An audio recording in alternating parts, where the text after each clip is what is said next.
गायत्री आश्रम पर परम पूज्य हर्षद बापा की ओर से नवरात्रि पर्व को लेकर 1100 दिए का अनुष्ठान किया गया है।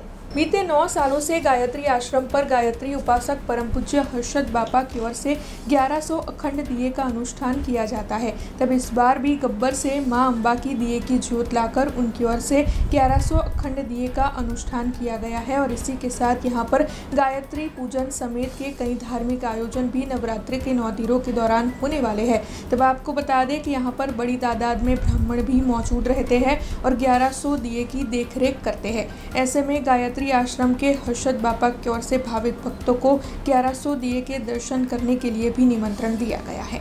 परम पूज्य श्री हर्षद बापाની પ્રેરણાથી પાછલા 9 વર્ષથી અહીંયા 1100 અખંડ દીવાનું અનુષ્ઠાન કરવામાં આવે છે। આ દીવા જે પ્રજ્વલિત થાય છે એ શુદ્ધ ગાયના ઘીથી થાય છે। સવારે 6 બ્રાહ્મણ અને રાત્રે 6 બ્રાહ્મણ એનું ધ્યાન રાખવા માટે અહીંયા રહે છે।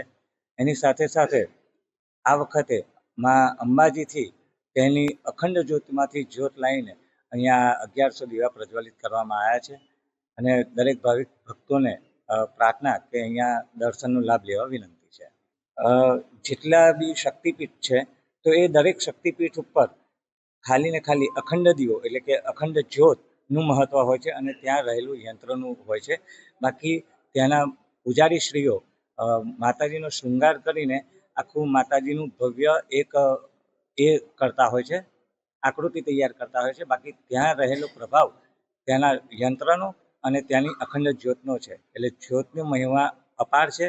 એટલે ભો દીપ દેવરૂપસ્વમ કર્મસાક્ષી હવિઘ્નકૃત એવું કહેવામાં આવ્યું છે। એટલે એ કારણથી અહીંયા અખંડ જ્યોતનું અનુષ્ઠાન કરવામાં આવે છે કે એના વાઇબ્રેશન પણ આપ જાતે ફીલ કરી શકશો અહીંયા આવીને।